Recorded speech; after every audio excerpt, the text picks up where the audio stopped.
There is a lot of talk in today's world about regulating our emotions and learning how to become more emotionally intelligent. If you've ever wondered, how can I regulate my emotions? This video is for you.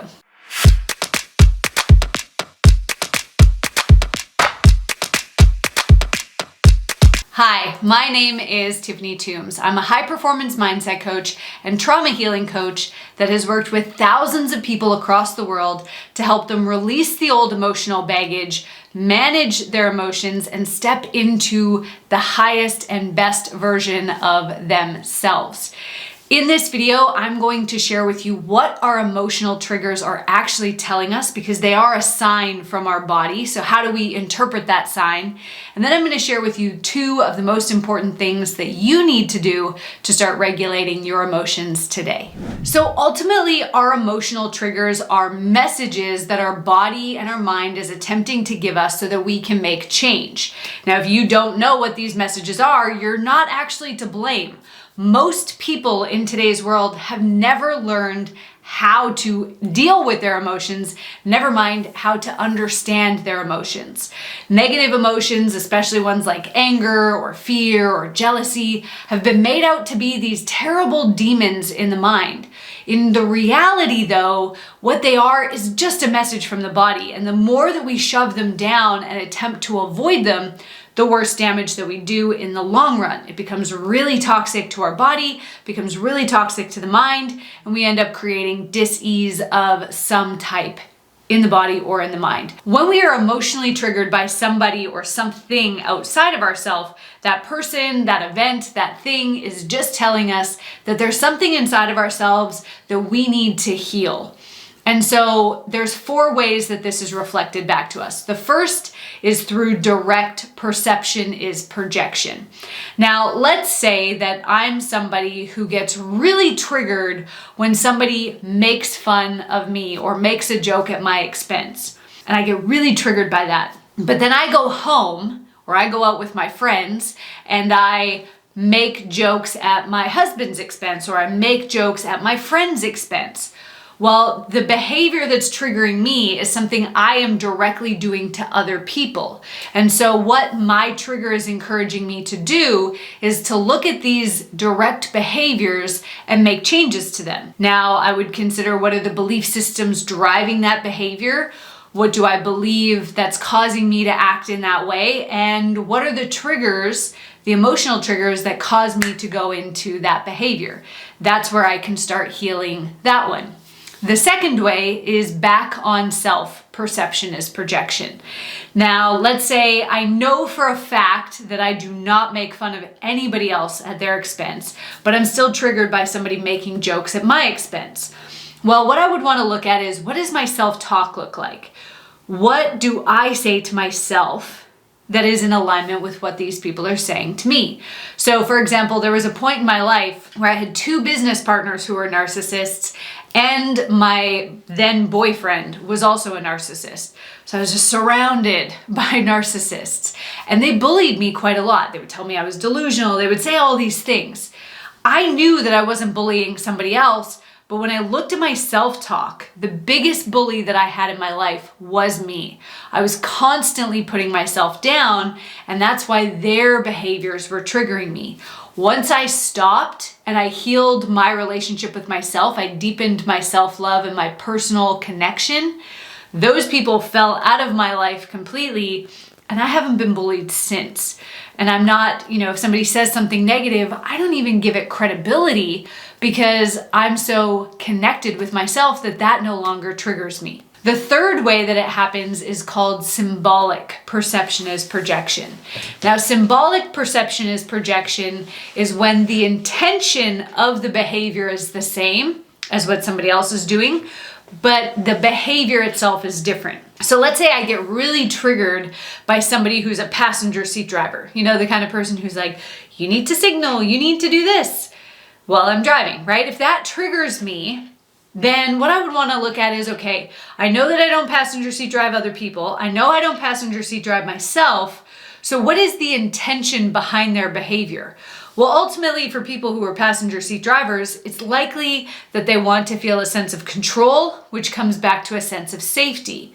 So then I can ask myself, where in my life do I engage in behaviors that could be annoying or that could be off-putting that are looking for control and safety? So let's say I go to my business and I micromanage my staff. Well, micromanagement is based on the same intentions, control and safety. So when I fix those control and safety desires and I find that without micromanaging, the triggers around the passenger seat driving will disappear. And then number 4 is the unhealed wound perception is projection. And this is when we meet somebody or we're at an event, we're like, oh, this reminds me of a certain time, or that person is so much like my ex, I don't like them. I don't know them, but I don't like them. What this tells us is that we still have some emotional baggage from a person or an experience from the past that we need to heal. And this will allow us to stop being so emotionally triggered. So, how do we heal these? Before I share that with you, I would love to hear from you. Of the 4 ways that I just shared, direct, back on self, symbolic, or unhealed wound, what is your biggest emotional trigger reflecting back to you? Which of those 4? Go to the comments below and let me know. So now that we've identified where this emotional trigger is coming from, we actually have to heal the emotional charge, which means we have to release that emotion from the body. The only way to release an emotion is to experience it. We can't think our way out of it. We can't self-discipline our way out of it. We have to feel our way out of it. Now, this doesn't mean that you have to be stuck in that emotion for weeks or months or years on end. In fact, you shouldn't be there for any more than 1 hour, to be honest with you. You should be able to release that specific emotional charge fairly quickly. One of my favorite ways of doing this is to write a letter to the person who initially caused me to experience that emotion. So let's say it's a feeling of betrayal and my very first boyfriend cheated on me and I have this betrayal emotion that continues to come up. I would write him a letter and I would put all the emotion, everything I've ever needed to say into that letter. I'm not sending this letter, so you can say whatever you need. And oftentimes in the healing process, people might feel the need to cuss, they might feel the need to name call. That's okay, you're not gonna stay in that. Just get whatever you need to do, get the emotion out of your body.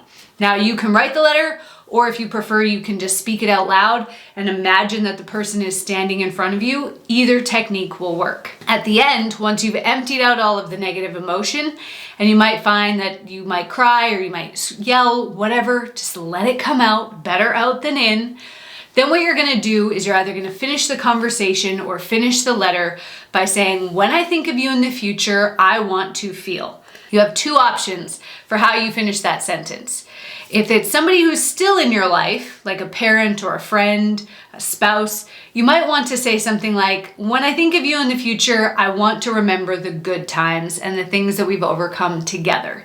So you're letting go of the negative and you're holding on to all the good stuff. If this is somebody who's no longer in your life, an ex, that bully from high school, whatever it is, you can say, when I think of you in the future, I want to feel nothing at all. And then you're gonna sign it, or you're just gonna simply cut cords with that person and let them go. If you've written a physical letter after you sign it, I want you to burn it. Now, a little disclaimer on this video, myself, my company, and anybody associated with my company is not responsible for any property damage or personal injury, so please use fire safety. When you burn that letter, there's something very cathartic about just letting that energy go. And then if you need to write another letter to somebody else, you can go ahead and do that. If it's not a specific person that you need to talk to, but it's around an event or you just have all of this emotion pulled up in your body, I recommend getting a dumping journal and just dumping all the negative emotion in that journal, letting it out of your body. You can scribble, again, you can cuss, you can name call, you can do whatever you want. Just let the emotion out of your body.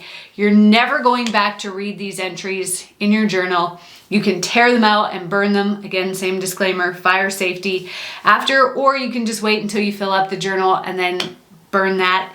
Either way, get the emotion out of your body. The only way that we can release negative emotion is to feel it. Now, if you find yourself getting stuck there, then this is part of a stress addiction, and it's a memorized state of being. So your body is used to being in this place. If you find that you're getting stuck there, what I want you to ask yourself is, who would I be without this emotion?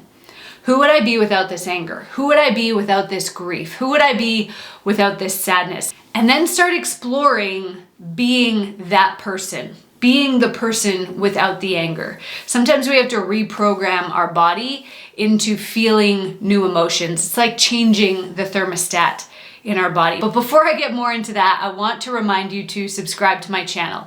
I am putting out brand new content just like this one every single week to help you go on your self-healing journey, to make dramatic transformation so that you can become the most powerful version of yourself. So go ahead, click that subscribe button below and like this video while you're there. Now, as I alluded to before, when we are releasing that negative emotion, sometimes our body has become used to being in that state of mind. And so what we have to do is we have to start to show our body new ways of being. So we memorize a state of being. If you're always angry, if you're always feeling hopeless, that becomes the default mode, or like where your thermostat is set in your body. If the thermostat in my house is set to 70 degrees, if I drop below that, furnace kicks on. If I go above that, air conditioning kicks on and brings me back to what I'm used to. The same is true in our body. If I'm used to being at a certain level of stress, chaos, depression, anxiety, whatever the emotion is that you're most used to feeling, when we start to make change and we start to feel better about ourselves, the body will kick on in a way that starts producing the old hormones to bring us back to the state of being that we've memorized. So what we need to do is we need to start introducing new ways of being to the body. Now, as you can see from this emotional spiral here, our emotions are on like a spectrum. And what a lot of people do is they want to go from the very bottom all the way up to the very top. But that's a little bit too big of a jump. And so if you're somewhere down here, let's say you're feeling the hopelessness, well, then what we want to do is we want to conjure up the feeling of being angry. I want you to get so angry at being stuck in hopelessness that you're willing to do something different, that you're willing to experience a new emotion. So pull yourself out of the hopelessness, move yourself up to the anger. And then from there, you can move yourself up to a state that's more neutral, right? So instead of thinking you're going to go from hopeless to pure and total self-love and peace and this inner ecstasy, get yourself angry, move yourself off the hopelessness by going into anger. And then allow yourself to feel a little bit sad, or allow yourself to feel any of these emotions that are above it. And then go into I just feel neutral, right?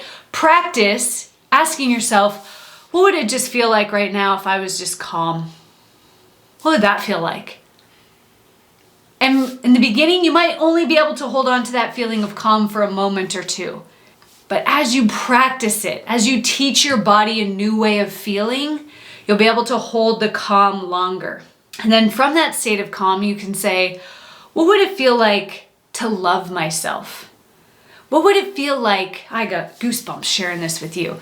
What would it feel like to be happy? What would it feel like to be grateful? And so when we move ourselves step by step, we give ourselves these stepping stones to cross this river of emotion, we get success a lot faster.